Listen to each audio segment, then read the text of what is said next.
Unfortunately, we start on a somber note tonight at 5. We're learning details after 4 people were killed in a 2-alarm fire.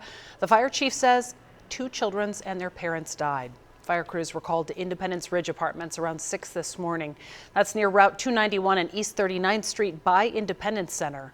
Crews say that fire was under control by about 7:30 this morning. However, they say the building itself is destroyed.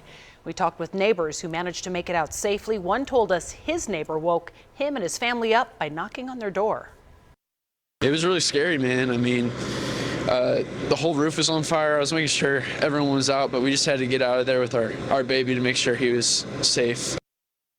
You can only imagine how terrifying that was for residents. Tonight, we're listening to the voices of the crews who fought the fire, the neighbors who lost their homes, and those now stepping up to help. My co-anchor Kevin Holmes is live outside the Independence Ridge Apartments. And Kevin, what does it look like now in the light of day?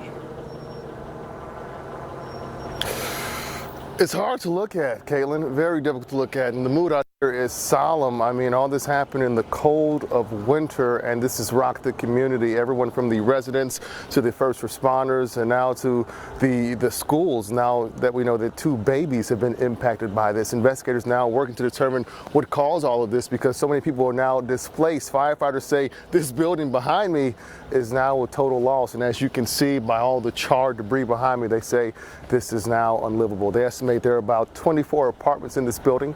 The fire chief says 32 people are now displaced. 6 people, they were rescued, and that family of 4 killed in this fire.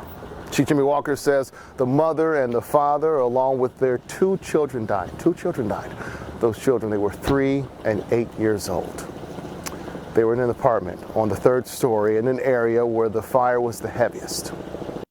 We conducted multiple rescues via ground ladder and through the stairwells. So we did make multiple rescues.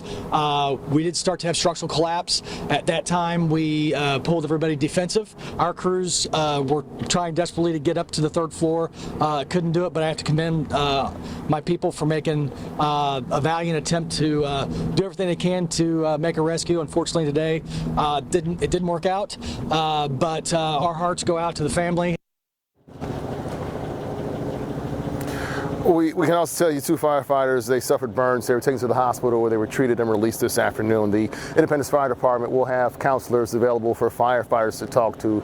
As you can imagine, this was a difficult time for them as well.